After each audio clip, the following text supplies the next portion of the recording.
This is why you should never go scuba diving in a big group. This is a picture of Tom and Eileen Lonergan, and on January 25th, 1998, they had no idea what was about to happen to them. They wanted the chance to scuba dive in the largest coral reef system in the world. So they set sail with 26 other people and went 25 miles away from the coast of Queensland, Australia, which was their original location. Tom and Eileen only thought they'd be going scuba diving for 40 minutes and they'd come back up and then they'd go back to their hotel. So after about 40 minutes, everybody boards the boat and they go back to Queensland. The next day, another group of divers go out to the same location and one of the divers found dive weights at the bottom of the ocean. They didn't think anything of it until they couldn't find Tom and Eileen. It had been 2 full days until anybody even noticed that they were gone. The people in the group with them just assumed they were out doing stuff or seeing Australia. People wanted to check on them to see if they were okay, so they went to the Lonergans' hotel room, and sitting outside of their door was their luggage. And that is when everybody realized they left them behind, because it had been 2 days and their luggage was untouched. Running out of time, but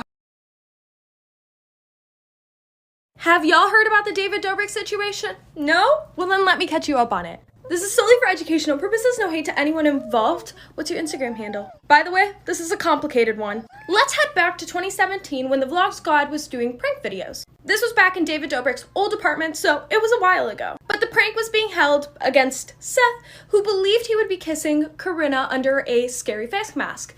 The trick was, though, that it was Jason Nash under the face mask. He did not consent to kissing Jason Nash. He only consented to kissing a female. So this is where the first issue arises.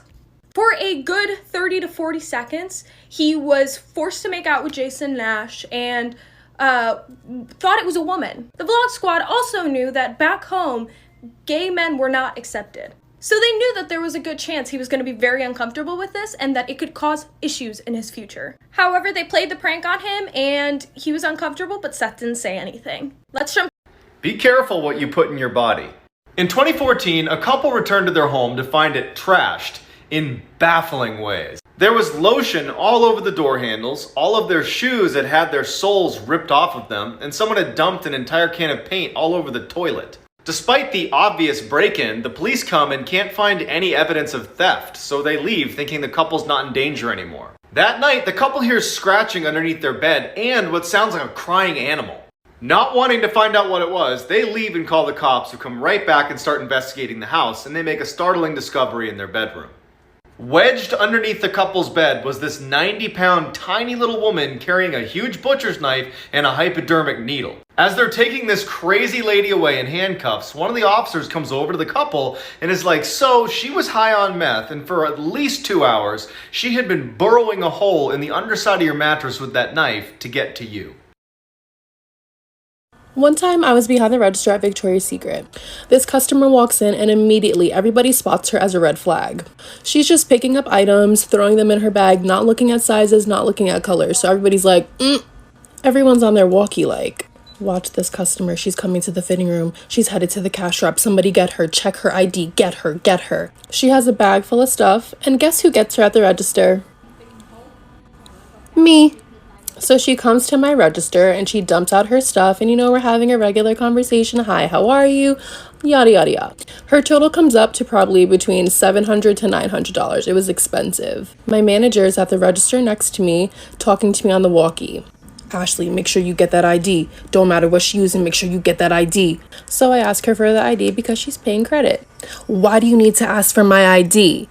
Just take it, run it. I'm like, no ma'am, I'm sorry, I need your ID for the purchase. She starts to raise her voice. This is the reason why everybody thought I dropped out of high school. Over the 4 years of high school, I was probably in school a total of 100 times altogether.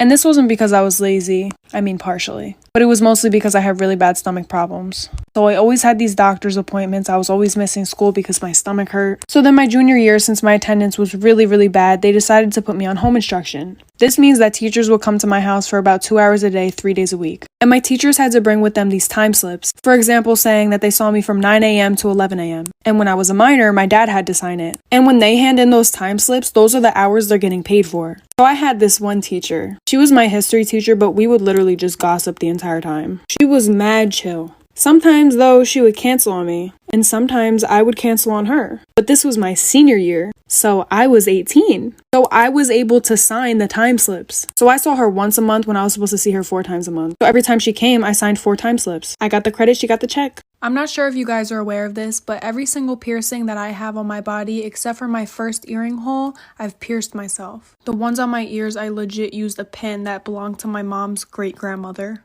But then everything else I used piercing needles on Amazon. And in high school, I went through a phase where I would pierce all my friends' belly buttons, I would pierce my friends' ears, and the occasional nose.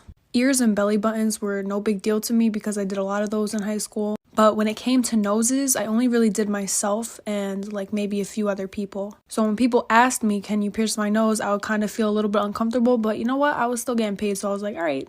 One day, this girl asked me if I could pierce her nose, and I was like, yeah, sure, come over after school. So she comes over, and we're sitting in my living room, and I go to pierce her nose with the needle, and she starts gushing blood, like squirting blood everywhere, and she was wearing white jeans, and it got all over her jeans and ruined them. Come to find out, she was drinking the night before, but at least she left with her nose pierced. If you're ever driving late at night, don't do what they did. One night, a boy and his friend were on their way to a school dance when they saw a girl on the side of the road looking lost. They stopped the car and asked if she needed a ride, and she asked them to take her home. They said that they were going to a school dance and asked if she wanted to come too. She agreed. But these boys wouldn't know yet that this girl was not an average hitchhiker. So they all got in the car.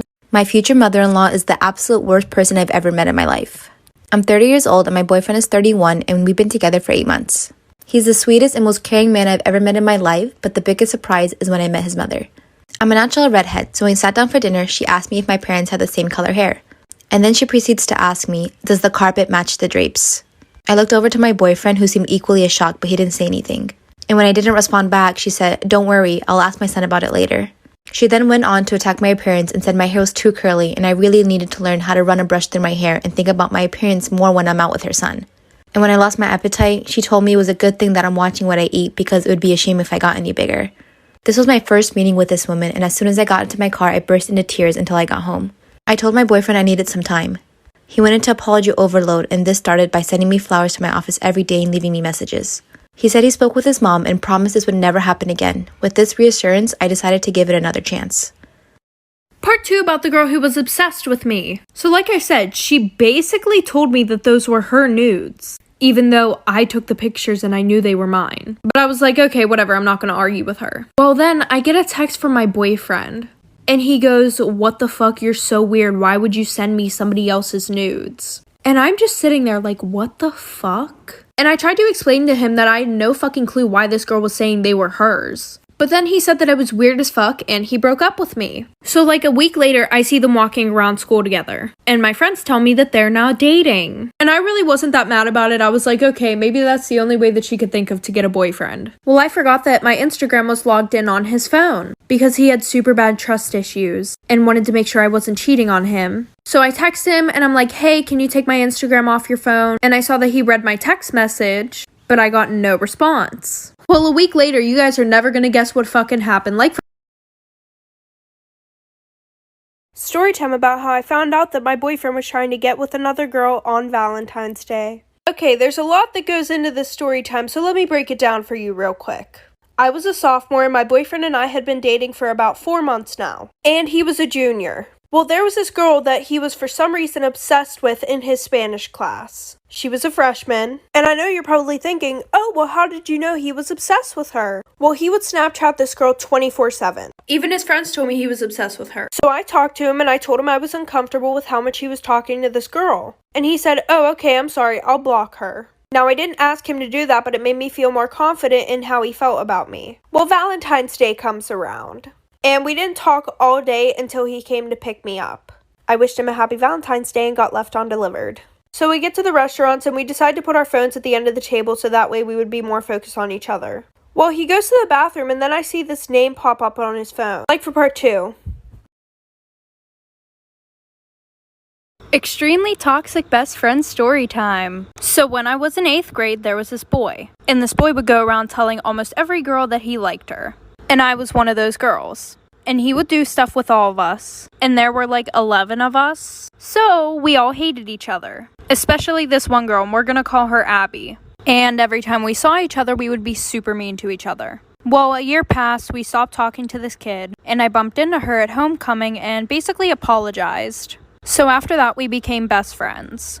And everything was good until every time I told her about a guy, she would start talking to them. Like this one boy that I was Snapchatting and talking to, she accidentally sent nudes to him and said, "Oh, sorry, I meant to send them to my boyfriend." So then she called one of my other best friends and said, "No, it actually wasn't an accident." And of course he told me because he was my best friend. So I was like, whatever, and stopped talking to the boy. And she did it again, like for part 2.